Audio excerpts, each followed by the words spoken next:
Hey everyone, Dalton Grados here, and today we're going to be talking about long-term investing, portfolio management, and is it safe to be investing in the S&P 500? So I first want to say that all of this is just my opinions. Obviously, just opinions here. We're not making any recommendations. And secondly, all of these are just my personal opinions. So many of you may know that I am currently working professionally as a junior portfolio manager and trader for a prestigious wealth management firm. Obviously, none of these opinions are reflective of the firm or anyone else. These are just my personal opinion. So let's talk about the S&P. Obviously, the biggest staple that most Americans are probably invested in when it comes to their retirement accounts. It's the index, the top 500 largest U.S. stocks, and typically a common investing strategy for most everyday people is just to average into the S&P, average into the S&P. It grows over time. Historically, it's grown, and if you've been in the S&P, you've done very well in recent years, especially this year with tech stocks booming. But today we're going to dig a little bit deeper into that and talk about maybe some of the risks that are rising with being invested in the S&P. And so I have this image here, just showing that the tech stocks, the big tech companies, are dominating the S&P because the thing to know is that the S&P and the NASDAQ, for that matter, are market cap weighted.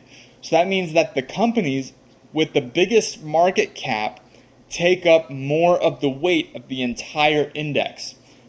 And so with the S&P, you might be invested in 500 companies, but really you're most heavily invested in the top 5, top 6, top 7 tech companies that are pulling the whole thing because they have the biggest market cap. And so this image kind of illustrates that. So the 6 largest stocks are worth 15 trillion, just those 6. The rest of the S&P 500, the rest of the 494 stocks are valued at 33 trillion. So clearly, if you're just buying the S&P, you are heavily weighted in just a few big companies, and they're all tech companies too. So if anything happens to tech, your investments are heavily weighted there. And so they're going to go up with tech, and they're also going to come down with tech, and that's going to heavily weight your investments. This image here, actually, I found pretty profound. So this is the large cap stocks share of market returns explained by the top 5 companies by capitalization measured over trailing 6 months periods. Basically, this is saying at periods throughout United States history since 1926 through this actually goes through June 2023, so it's about a year old, but we see that we are now the most concentrated in the S&P that we have been since 1962, right? So that is quite a long time, and in most people that are investing now, it is the most concentrated your portfolio has ever been, because most likely if you're investing now, you probably weren't investing in the 60s or in the 30s, definitely. So I think that this is a very powerful chart just to understand, in relation to history, how concentrated we are right now in the S&P. I'll point you to some other articles. This is a piece by Goldman Sachs. Is the S&P too concentrated? We're not going to go through it in too much detail, but basically agreeing with the fact concentrated is the surge to the highest level in decades. 10 largest companies as a share of S&P total has clearly been a big peak there.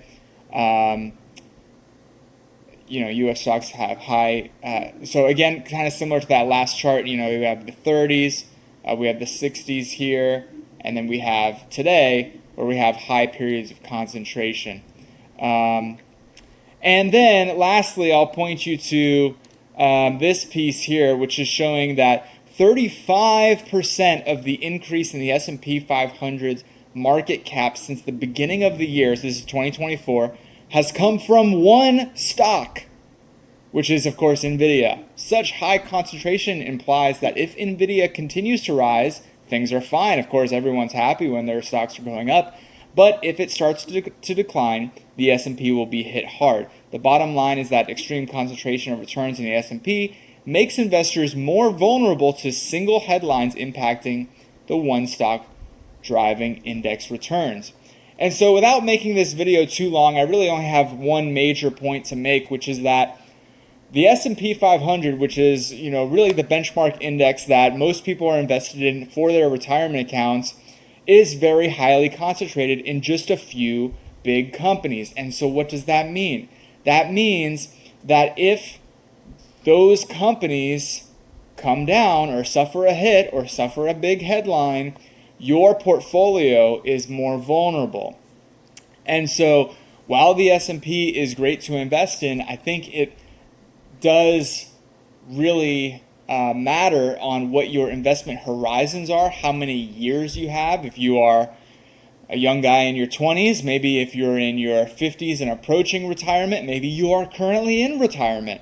We might want to spread that risk out and diversify it. And how do we do that? Well, there's a number of ways you can do that. You can have your large cap holdings in the S&P, and then you can have mid cap ETFs and small cap ETFs, maybe a little bit in emerging markets.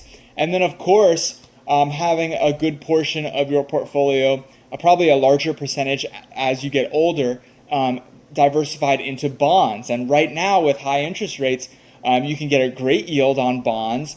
And then, of course, as these rates start to come down, as rate cuts start to happen over the next couple years, not only are you getting those yields on your bonds, but the value of those bonds are going to go up as well, because the price of bonds goes up as interest rates come down. So bonds are a really great investment as well. And of course, just spreading the wealth amongst more stocks, small cap, mid cap, emerging markets. I think that is going to be key for investing over the long term. Now, the pushback that you get is you have people that are, maybe they're close to retirement, even in retirement, that are concentrated in the S&P 500 and they've been outperforming. Your portfolio, if you're 100% in the S&P 500, has been outperforming a more diversified portfolio. But what I would say to you is, well, how much risk are you taking? How much risk are you taking? Because my argument is, as the S&P becomes more concentrated into fewer and fewer stocks, and tech stocks for that matter, you are taking on more risk in your portfolio.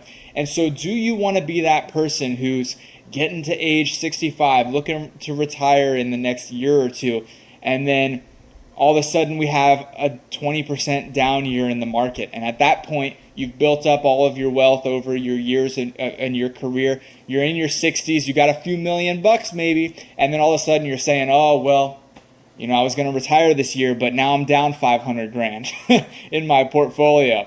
Well, maybe you were too concentrated. So, of course, I am not a financial advisor. I am not giving financial advice. And even if I was, I'm not your financial advisor. Everyone's situation is different. If you're in your 20s, it's going to look a lot different than in your late 50s. But what I would say, what I would encourage you to do is just to be aware of this fact that if you're in the S&P, you're really mostly in just a few stocks. And maybe, maybe I'll just end with this, which is a Warren Buffett quote. Of course, everyone loves to quote Warren Buffett, but, wealth is made in concentration, but it is kept in diversification, right? So somebody that went all in on big tech, maybe all in on Tesla, all in on NVIDIA, all in on Bitcoin, they're very concentrated and they might have gotten rich from that. Okay, great, wonderful. But how do you keep that wealth? Is you then spread it, you diversify it. amongst a wide variety of things and a wide variety of instruments that are not correlated, right? So if you have stocks and bonds, they'll kind of balance each other out in that way.